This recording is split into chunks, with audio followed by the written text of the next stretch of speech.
creates a pipeline of hardware-based businesses.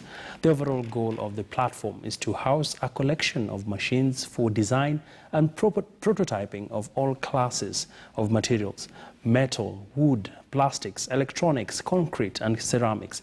Dr. Kamau Gachigi is the founding executive director of Gearbox. He holds an American patent in electronics materials, published 10 scientific papers, 17 papers on technology and innovation. He also spent 2.5 years in Japan as a researcher. Let's find out more on this week's Captains of Industry with KTN's Brenda Kerubo.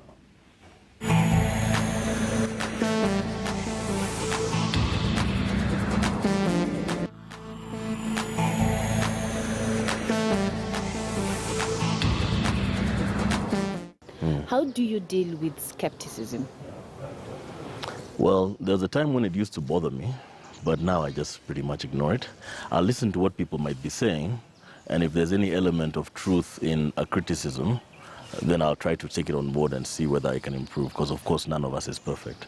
But at the same time, there's also quite a bit of negative type criticism where the interest isn't really in helping you to improve, but it's in bringing you down, or people who might be jealous or small-minded, and that's best ignored. What are some of the mistakes that entrepreneurs make when they're starting off? The specific kind of entrepreneur that we host is somebody who has either an engineering background, a formal education in engineering, or have a talent in engineering. They're just a God-given gift, but not necessarily having the background in terms of the formal education.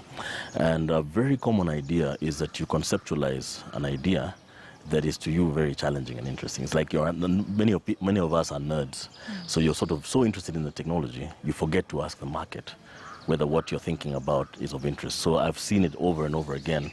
A person is working on an idea that to them has real technological interest and value, but the market couldn't care less. So you spend 2 years developing this thing, and then you realize, there wasn't even a market for this. That's a very common error.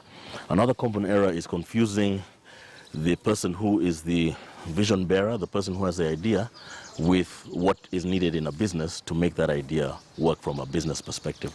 So very often, especially because of what's out there in the media, the big titans of tech industry is very, very attractive, and everybody, all the young people, and I don't blame them, they see, I'm going to be Elon Musk, I'm going to be Mark Zuckerberg, but they don't necessarily realize that their gifts are probably not as wide as is necessary for running a company. So you might be the person with the vision and the engineering idea, but you may have to bring somebody else on to be the CEO, so that you're not bothering with CEO activity when in fact you don't even enjoy it. What you want to do is to be doing the engineering.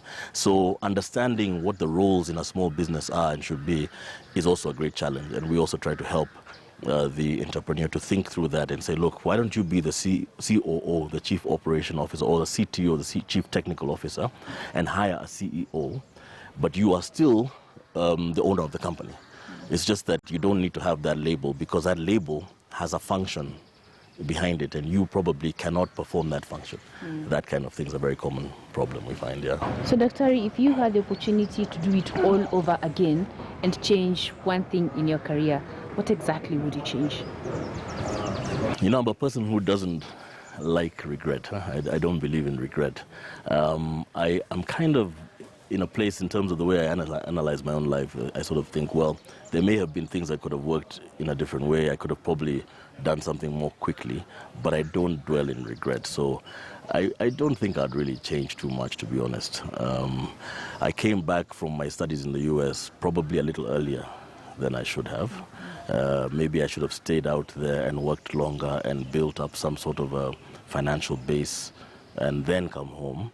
But again, if I had done that, there's probably things that I experienced when I did, in terms of what I did experience not having done that, that I wouldn't have now, which are part of who I am. So it's hard to say, let me try go over it again. I don't believe in that.